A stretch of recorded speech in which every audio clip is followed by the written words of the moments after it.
ಕೇಳಿರಿ ಕೇಳಿರಿ ಶಿವವಚನ, ಕೇಳಿರಿ ಕೇಳಿರಿ ಗುರುವಚನ, ಕೇಳಿರಿ ಕೇಳಿರಿ ಶಿವವಚನ, ಕೇಳಿರಿ ಕೇಳಿರಿ ಗುರುವಚನ.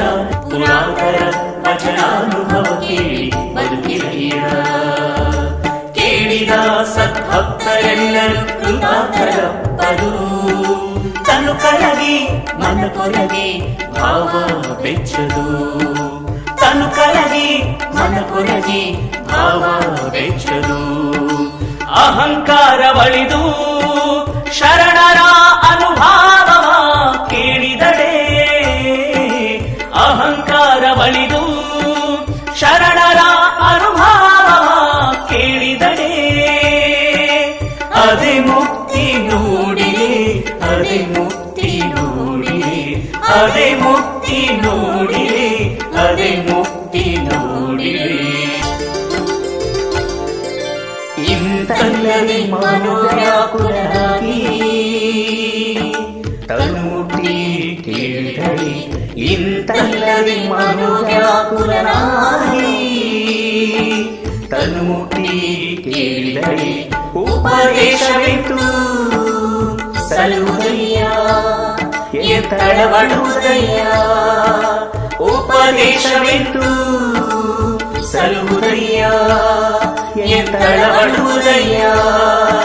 ಮಹಾಲಿಂಗ ಕಲ್ಲೇಶ್ವರ, ಮಹಾಲಿಂಗ ಕಲ್ಲೇಶ್ವರ ಗುರುವಚನ ಪರಾಮುಖಂಗೆ, ಗುರುವಚನ ಪರಾಮುಖಂಗೆ. ಎಂದೆಂದು ಭವಲಿಂಗರು ನೋಡ, ಎಂದೆಂದು ಭವಲಿಂಗರು ನೋಡ, ಎಂದೆಂದು ಭವಲಿಂಗರು ನೋಡ, ಎಂದೆಂದು ಭವಲಿಂಗರು ನೋಡ, ಎಂದೆಂದು ಭವಲಿಂಗರು ನೋಡ, ಎಂದೆಂದು ಭವಲಿಂಗರು ನೋಡ.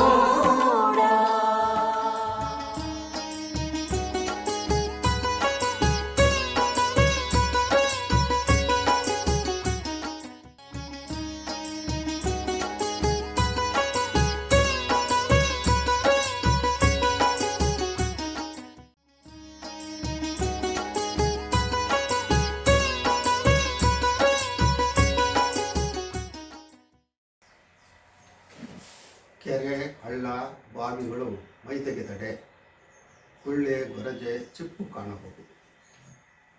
ವಾರುಧಿ ಮೈದೆಗೆದಡೆ ರತ್ನ ಮುತ್ತುಗಳ ಕಾಣಬಹುದು. ಕೂಡಲ ಸಂಗನ ಶರಣರು ಮನದೆರೆದು ಮಾತನಾಡಿದಡೆ ಲಿಂಗವ ಕಾಣಬಹುದು. ಬಸವಣ್ಣವರ ಈ ವಚನ ವಿಶೇಷ ವ್ಯಾಪ್ತಿ ಮತ್ತು ಅರ್ಥವನ್ನು ಒಳಗೊಂಡಿದೆ. ಮೇಲ್ನೋಟಕ್ಕೆ ಹೊರಡುವಂತಹ ಅರ್ಥವೇ ಒಂದಾದರೆ, ಒಳ ಪ್ರವೇಶ ಮಾಡಿದಾಗ ಹೊರಹೊಮ್ಮುವಂಥ ಅರ್ಥ ಬೇರೊಂದು. ವ್ಯಕ್ತಿತ್ವ ವಿಕಾಸದ ಹಂತಗಳನ್ನು, ಮಾನವ ಸ್ವಭಾವದ ವಿವಿಧ ಸ್ವರೂಪಗಳನ್ನು ಇಲ್ಲಿ ಗುರುತಿಸಬಹುದು. ಈ ವಚನ ವ್ಯಕ್ತಿಯ ಅಂತರಂಗ ಮತ್ತು ಬಹಿರಂಗ ಶುದ್ಧಿಯ ಬದುಕಿಗೆ ಕನ್ನಡಿಯನ್ನು ಹಿಡಿಯುವ ಹಾಗೆ ಇದೆ. ಕೆರೆ, ಹಳ್ಳ, ಬಾವಿಗಳಲ್ಲಿ ನೀರು ಬತ್ತಿದ್ರೆ ಅಥವಾ ನೀರಿಲ್ಲದೆ ಅವು ಒಣಗಿದರೆ ತಳದಲ್ಲಿ ಕಾಣೋದೇನು? ಕೆಲಸಕ್ಕೆ ಬಾರದ ನಿರುಪಯೋಗಿ ವಸ್ತುಗಳು. ಅವುಗಳಿಗೆ ಯಾವ ಬೆಲೆಯಾಗಲಿ ಮಹತ್ವವಾಗಲಿ ಇಲ್ಲ. ಅವುಗಳನ್ನು ಗುಳ್ಳೆ, ಗೊರಜೆ, ಚಿಪ್ಪು ಅಂತ ಹೇಳಿದ್ದಾರೆ.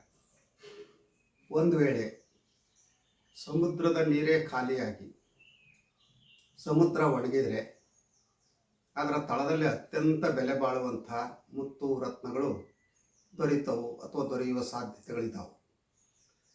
ಸಮುದ್ರದ ತಳದಲ್ಲಿ ಅಂಥ ಮುತ್ತು ರತ್ನಗಳಿವೆ ಎನ್ನುವ ನಂಬಿಕೆ ಬಹು ಹಿಂದಿನಿಂದಲೂ ಬೆಳೆದು ಬಂದಿದೆ.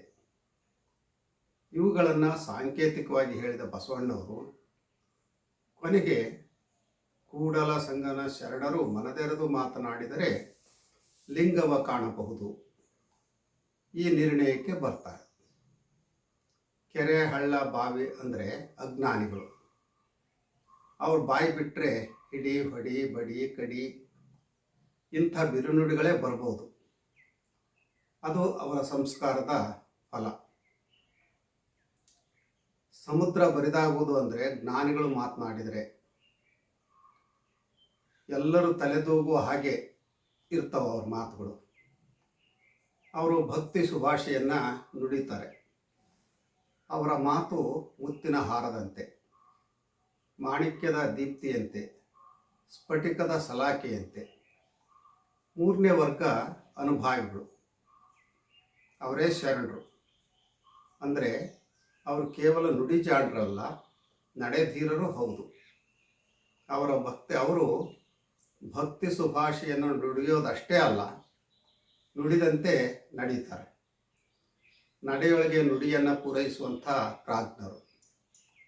ಅಲ್ಪಜ್ಞಾನಿಗಳು ಅಥವಾ ಅಜ್ಞಾನಿಗಳು ಕೇವಲ ಲೌಕಿಕ ಆಶೆ ಆಕಾಂಕ್ಷೆಗಳಲ್ಲೇ ಮುಳುಗ್ತಾರೆ. ಅವರ ಅಂತರಂಗವನ್ನು ತೆರೆದಾಗ, ಅಂದರೆ ಅವರು ಮಾತನಾಡಿದಾಗ ಕಿವಿಯಿಂದ ಕೇಳಬಾರದ ಉದಾಹರಣೆಗಳನ್ನೇ ಕೊಡ್ಬೋದು. ಮಾತು ಕರ್ಣಕಠೋರವಾಗಿರಬಹುದು. ಅಂಥ ಮಾತುಗಳಿಂದ ಯಾರ ಮನಸ್ಸು ಅರಳೋದಿಲ್ಲ, ಬದಲಾಗಿ ಕೆರಳುವ ಸಾಧ್ಯತೆಗಳೇ ಹೆಚ್ಚು. ಅದರಿಂದ ವಿರಸ ವಿದ್ವೇಷಕ್ಕೆ ಕಾರಣ ಆಗ್ಬೋದು. ಹಾಗಾಗಿ ಮನುಷ್ಯ ನೀರಿಲ್ಲದ ಬಾವಿ, ಕೆರೆ, ಹಳ್ಳದಂತೆ ಬಾಳಬಾರದು ಅನ್ನುವಂಥ ಎಚ್ಚರ ಆ ವಚನದ ಸಾಲುಗಳಲ್ಲಿ ಅಡಕವಾಗಿದೆ. ಸಮುದ್ರ ಅತ್ಯಂತ ಆಳ ಮತ್ತು ವಿಸ್ತಾರವಾದದ್ದು. ಅಲ್ಲಿ ನೀರಿಲ್ಲದೆ ನೆಲ ಕಂಡಾಗ ಒಳ್ಳೆಯ ಗೊರತೆ ಚಿಪ್ಪುಗಳ ಬದಲಾಗಿ ಅಮೂಲ್ಯವಾದಂಥ ಮುತ್ತು ರತ್ನಗಳು ದೊರೀತವಂತೆ. ಅದರಂತೆ ಜ್ಞಾನಿಗಳು ಮಾತನಾಡಿದಾಗ ಅವರ ಮಾತುಗಳಲ್ಲಿ ಆದರ್ಶ ಬದುಕಿನ ಸಾರವೇ ಅಡಗಿರುತ್ತೆ. ಸತ್ಯದ ದರ್ಶನ ಮಾಡಿಸುವ ಹಾಗೆ ಅವರ ಮಾತುಗಳು ಇರ್ತವೆ. ಇನ್ನು ಶರಣರು ಅಂದರೆ ಪರಿಪೂರ್ಣ ವ್ಯಕ್ತಿತ್ವವುಳ್ಳ ಅನುಭಾವಿಗಳು. ಅವರು ಮನಬಿಚ್ಚಿ ಮಾತನಾಡುವಂಥದ್ದೇ ವಿರಳ. ಮಾತು ಬೆಳ್ಳಿ, ಮೌನ ಬಂಗಾರ ಅನ್ನುವಂಥ ಮನೋಭಾವ ಶರಣರದ್ದು.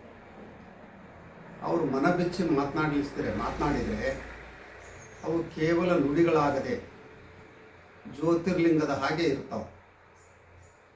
ದೇವರೇ ಮಾತನಾಡಿದ ಹಾಗೆ ಭಾಸವಾಗುತ್ತೆ. ಅಂದರೆ ಅವರ ಮಾತುಗಳು ಅಷ್ಟೊಂದು ಮೌಲ್ಯಯುಕ್ತವಾಗಿರ್ತವೆ. ಅವರು ಹೊತ್ತುಗಳಲಿಕ್ಕೆ ಮಾತನಾಡುವಂಥವ್ರಲ್ಲ. ಕಾಲದ ಮಹತ್ವವನ್ನು ಅರಿತು ಮಾತನಾಡುವಂಥ ಸ್ವಭಾವ ಅವ್ರದ್ದು. ಅವು ಕೇವಲ ಗಾಳಿಯ ಮಾತಾಗದೆ ಅರಿವಿನ ಕಿರಣಗಳಂತೆ ಇರ್ತಾವೆ. ಆತ್ಮದರ್ಶನಕ್ಕೆ ದಾರಿ ಮಾಡಿಕೊಡ್ತಾ ಮನುಷ್ಯ ಮಹಾದೇವನಾಗಲಿಕ್ಕೆ ಸ್ಫೂರ್ತಿಯನ್ನು ನೀಡ್ತಾವೆ. ಯಾಕೆ ಅಂದರೆ ಅವರು ತಮ್ಮ ಅಂತರಾಳದ ನುಡಿಗಳ ಮೂಲಕ ಧರ್ಮ, ಅಧ್ಯಾತ್ಮ, ಆದರ್ಶಗಳ ಅರಿವು ಮೂಡಿಸ್ತಾರೆ. ಕೆರೆ, ಹಳ್ಳ, ಬಾವಿಗಳು ಸ್ವಲ್ಪ ಮಳೆ ಬಂದರೂ ತುಂಬಿ ಹರಿತಾವೆ. ಅಷ್ಟೇ ಬೇಗ ಬರಿದಾಗ್ತಾವೆ, ಒಣಗಿ ಹೋಗ್ತಾವೆ. ಅದರಂತೆ ಅಜ್ಞಾನಿಗಳ ಮಾತನ್ನು ಎಲ್ಲಿವರೆಗೂ ಕೇಳೋದು? ಅವರ ಬಂಡವಾಳವೂ ಕೂಡ ಬೇಗ ಖಾಲಿ ಆಗುತ್ತೆ. ಅದೇ ಸಮುದ್ರ ತನ್ನೊಳಗೆ ಏನೆಲ್ಲ ಅಮೂಲ್ಯವಾದ ವಸ್ತುಗಳನ್ನು ಅಡಿಸಿಕೊಂಡಿರುತ್ತೆ. ಅದೇ ರೀತಿ ಜ್ಞಾನಿಗಳು ಪ್ರಪಂಚದ ಜ್ಞಾನವನ್ನು ಸಂಪಾದಿಸುವ ಜಿಜ್ಞಾಸುಗಳಾಗಿ ತಮ್ಮ ಅರಿವನ್ನು ಇತರರಿಗೂ ಕೂಡ ಹಂಚ್ತಾರೆ. ಶರಣರ ಬದುಕಿನ ರೀತಿ ಜ್ಞಾನಿಗಳಿಗಿಂತ ವಿಶಿಷ್ಟವಾದದ್ದು. ಅವರ ಮನಸ್ಸು ಸಮುದ್ರಕ್ಕಿಂತ ಆಳ ಮತ್ತು ವಿಸ್ತಾರ. ಅವರ ಮಾತುಗಳಲ್ಲಿ ಜ್ಞಾನದ ಭಂಡಾರವೇ ಅಡಗಿರುತ್ತೆ. ಅಂಥವ್ರ ಮಾತುಗಳನ್ನು ಮತ್ತೆ ಮತ್ತೆ ಕೇಳಬೇಕು ಅನಿಸುತ್ತೆ. ಅವರು ಕೇವಲ ಅಧ್ಯಯನದಿಂದ ಜ್ಞಾನ ಸಂಪಾದಿಸಿದಂಥವ್ರಲ್ಲ. ಅನುಭವದ ಸಂಗಮ ಅವರ ಅರಿವು, ಮಾತು. ಅದು ಅಂತರಂಗದ ನಿಧಿ. ಅವರು ತಮ್ಮ ಅನುಭವದ ನೆಲೆಯಲ್ಲೇ ಮಾತನಾಡ್ತಾರೆ. ಅಲ್ಲಿ ಮುಖವಾಡ ಇರೋದಿಲ್ಲ. ಅಂತರಂಗ ಬಹಿರಂಗ ಬೇರೆ ಬೇರೆ ಆಗಿರೋಲ್ಲ. ಅವರ ಮಾತು ಮಂತ್ರ. ಅವುಗಳಿಗೆ ತನ್ನದೇ ಆದಂಥ ಪಾವಿತ್ರ್ಯತೆ ಇರುತ್ತೆ. ಸತ್ಯದ ಸಾಕ್ಷಾತ್ಕಾರ ಮಾಡುವಂಥ ಗುಣ ಆ ನುಡಿಗಳಲ್ಲಿ ಅಡಗಿರುತ್ತೆ. ಅದು ಅವರ ಸಂಸ್ಕಾರದ ಪ್ರತೀಕವೂ ಹೌದು. ಅಲ್ಲಿ ಪ್ರೀತಿ, ಕರುಣೆ, ನೀತಿ, ಚಾರಿತ್ರ್ಯ ಇಂಥ ಮೌಲ್ಯಗಳೇ ಇದ್ದು ಅದನ್ನೇ ಬೇರೆಯವರಿಗೂ ಕೂಡ ಅವರು ಹಂಚ್ತಾರೆ. ಬಸವಣ್ಣನವರ ಈ ವಚನ ಆತ್ಮಶೋಧನೆಗೆ ದಾರಿ ಮಾಡಿಕೊಡುವಂತೆ ಇದೆ. ನಮ್ಮ ಬದುಕು ಚಿಂತನೆ ಕಾರ್ಯಗಳು ಕೆರೆ ಹಳ್ಳ ಬಾವಿಗಳಂತೆ ಇರಬೇಕೆ ಅಥವಾ ಸಮುದ್ರದೋಪಾದಿಯಲ್ಲಿ ಇರಬೇಕೆ ಇಲ್ಲವೇ ಶರಣರ ಬದುಕಿನಂತೆ ಇರಬೇಕೆ ಅಂತ ಹೇಳಿ ನಮಗೆ ನಾವೇ ಚಿಂತನ ಮಂಥನ ನಡೆಸಿ ನಮ್ಮ ದಾರಿಯನ್ನು ಕಂಡುಕೊಳ್ಬೇಕು. ಈಗ ನಾವು ಯಾವ ಹಂತದಲ್ಲಿದ್ದೇವೆ ಅನ್ನುವಂಥ ವಿಮರ್ಶೆಯನ್ನು ಮಾಡಿಕೊಂಡು ನಮ್ಮ ಬದುಕಿನ ದಿಕ್ಕನ್ನು ಬದಲಾಯಿಸಿಕೊಂಡು ಶರಣರಾಗುವಂಥ ಸಂಕಲ್ಪವನ್ನು ಮಾಡಬೇಕು.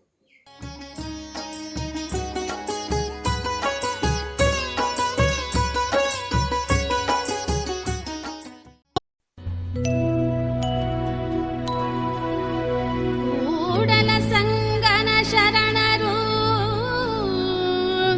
ಮನದೆರೆದು ಮಾತನಾಡಿದರೆ ಲಿಂಗವ ಕಾಣಬಹುದು, ಲಿಂಗವ ಕಾಣಬಹುದು.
ಬನ್ನಿ ಕೇಳ ಬನ್ನಿ ವಚನ ಸಂದೇಶ, ಕೇಳ ಬನ್ನಿ ವಚನ ಸಂದೇಶ.